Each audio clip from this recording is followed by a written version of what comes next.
I've been sick.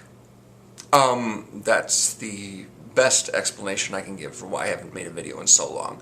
The last video I made, I think, was like in August. And I was expecting to have my next video be about a Joe Johnston movie called, I can't even remember what it's called.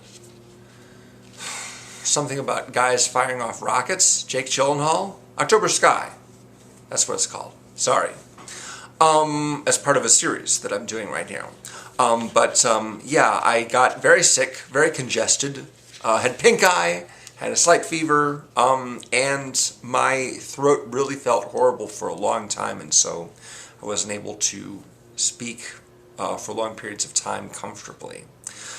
So I took a long break, and I wanted to come back, though, because I wanted to talk about a couple things.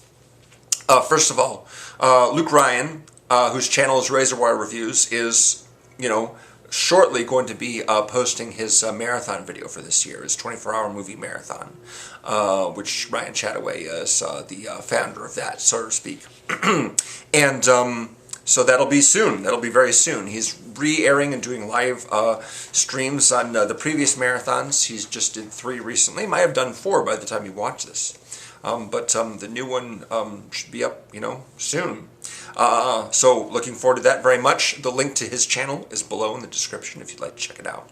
Also, a link below is Jim Gisriel. He has been doing live streams on a series he calls Movie Crap, although he does spend a lot of time talking about things that aren't movies, like animated shows and animated streaming series and things like that. But yeah, movies too. He does it every Saturday night on his channel. He lives in New York City, so he gets started around 9:30 p.m.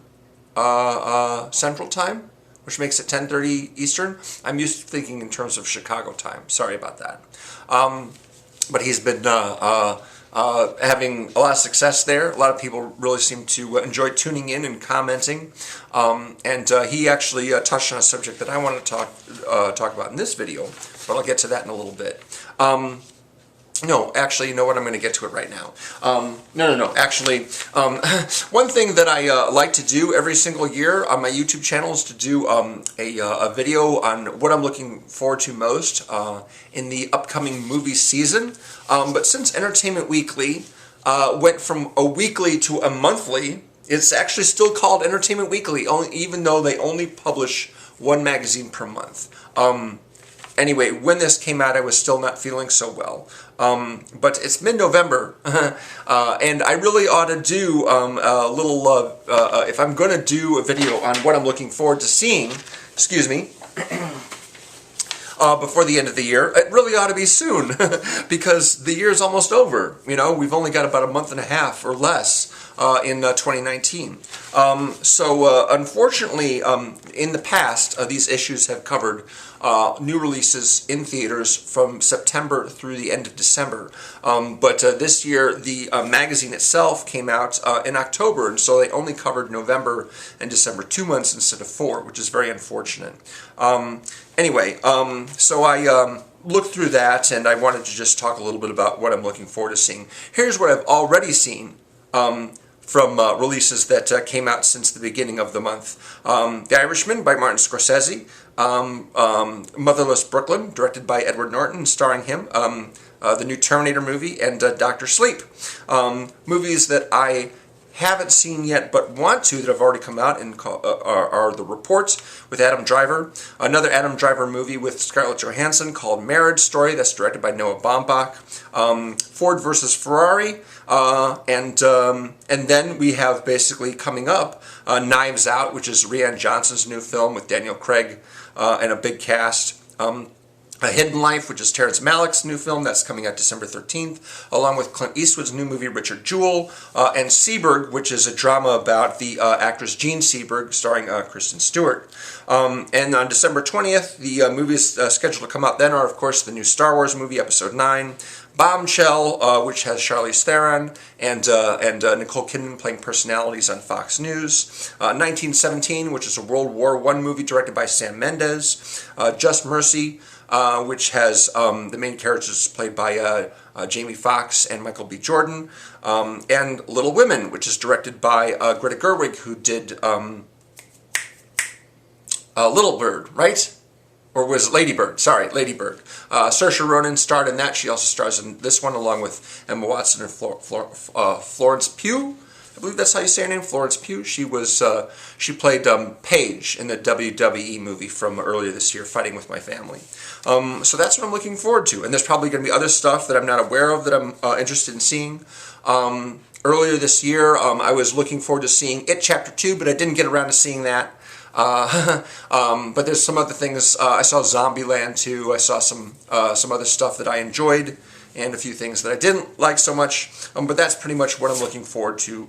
But the big story that I wanted to get to, the one that really caught my attention, was late last week, I think. Marvel Studios announced that they were going to be putting out some new movies, and they said what the dates would be, but not the titles. Here's what we know so far about that. Next year, 2020, we're going to get 2 movies. Black Widow, starring Scarlett Johansson, of course, finally they're devoting an entire movie to her character, Natasha Romanoff. That's coming out at the beginning of May. And Eternals, which is coming out at the beginning of November. Angelina Jolie, and Salma Hayek, and Brian Tyree Henry, and Kumail Nanjiani, I believe that's how you say his name. He's the main character in The Big Sick.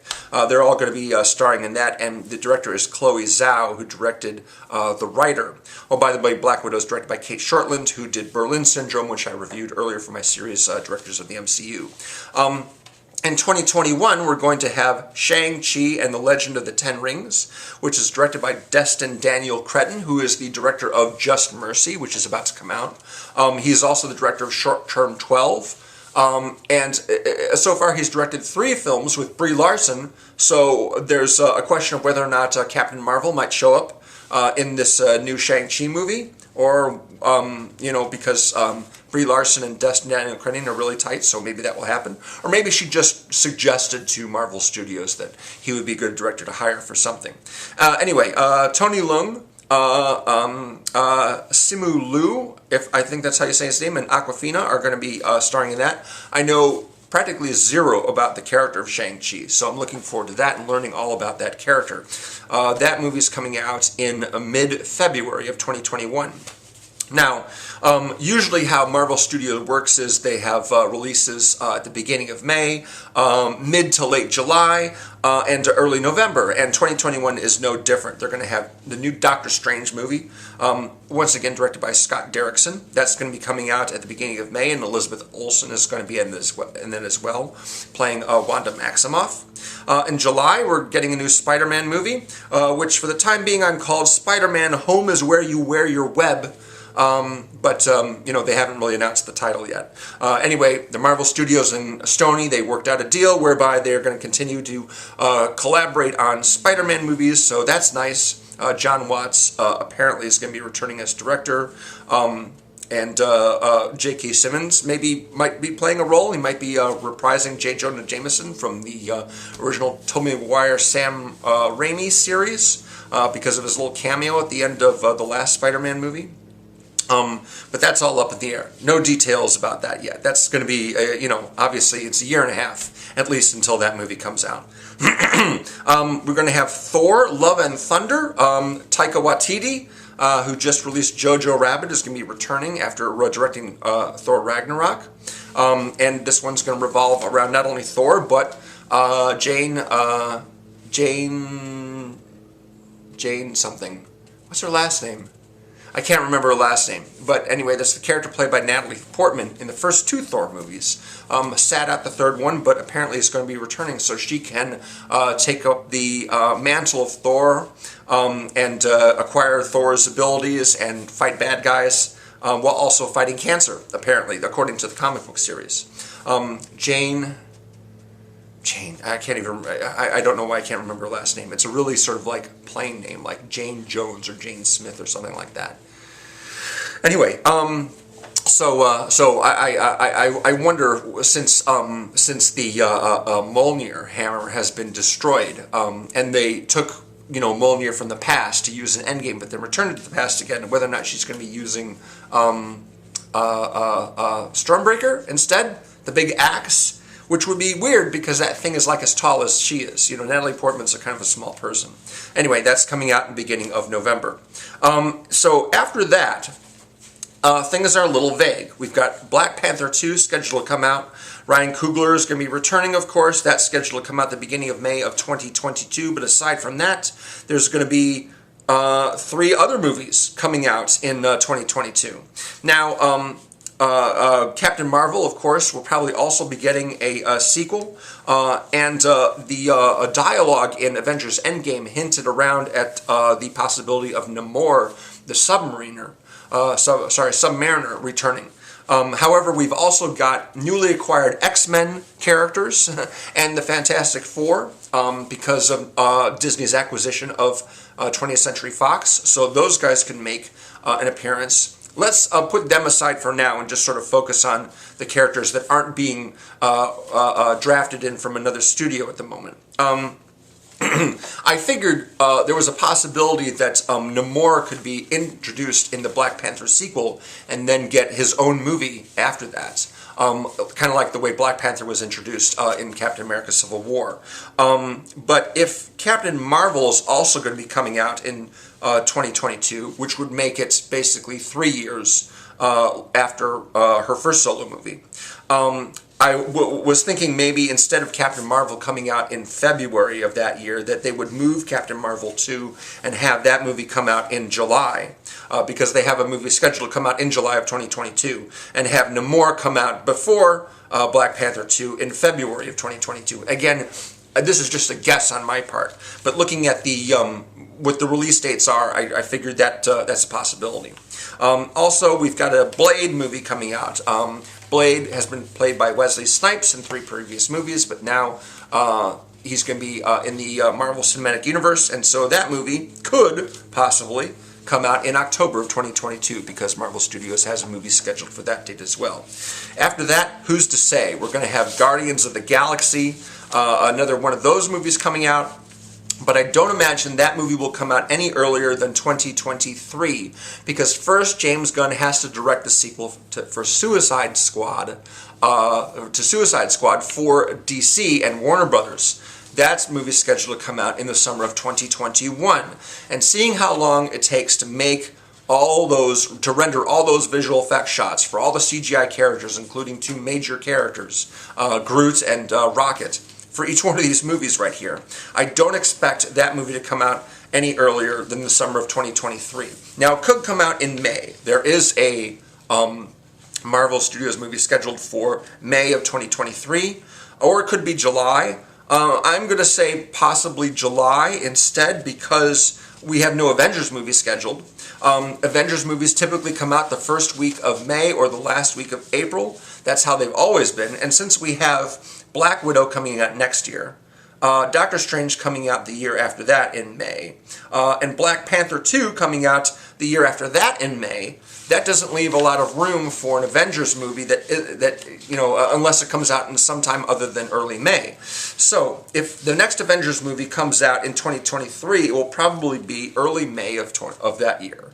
And Guardians of the Galaxy 3 could come out in late July, which wouldn't be, totally unexpected. The second Guardians movie came out in May of 2017, but the first one came out in July, so it could be, a July release. And then, of course, there's Deadpool.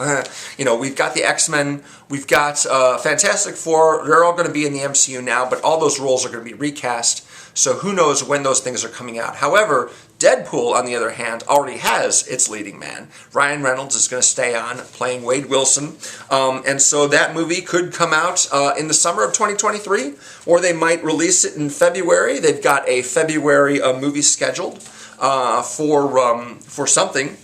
Could be Nova, could be the Fantastic Four, could be anything, could be Deadpool.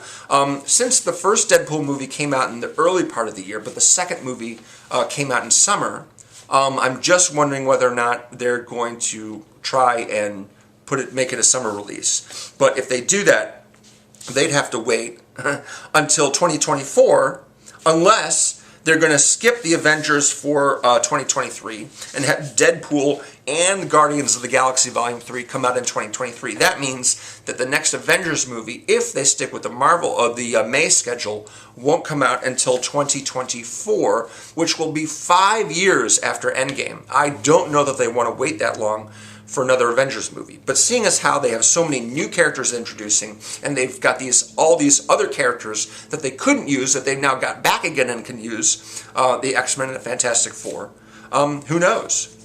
It's really tough to say. But right now, what my anticipation is that they're going to have Namor and a Captain Marvel sequel in 2022, probably Blade that year as well in October, and Guardians of the Galaxy Volume 3 in 2023. And of course, Guardians of the Galaxy Volume 3 has to introduce Adam Warlock.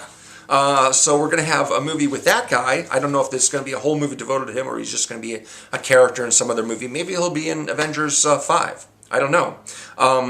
And of course, we're all going to be looking forward to seeing, how they recast the Fantastic Four and the X-Men who aren't Deadpool, because all those roles are going to be played by brand new people. Or at least that's the idea as of right now. Anyway, so that's Marvel Studios. Aside from that, the only other thing I wanted to bring up is that The Irishman came out, and I saw that, of course, in the theater last week. But I'm a bit confused because although this movie is advertised as The Irishman, and that's what's on all the commercials and previews and on the posters and all the movie listings say The Irishman, when I went to see the movie and sat down in the theater and looked at the screen and the title came up, it didn't say The Irishman. It said, I Hear You Paint Houses. Or maybe it was I Heard You Paint Houses, which is the title of the book that The Irishman is adapted from. And I thought, that's weird. Or maybe they'll have The Irishman as the title at the end of the movie, because typically they do that a lot. They have the title at the beginning, and when the credits roll at the end, they have the title again. But the title at the end was also I Heard You Paint Houses, or I Hear You Paint Houses, or whatever that, And so I'm confused as to what the movie is actually supposed to be called. Everybody's calling it The Irishman.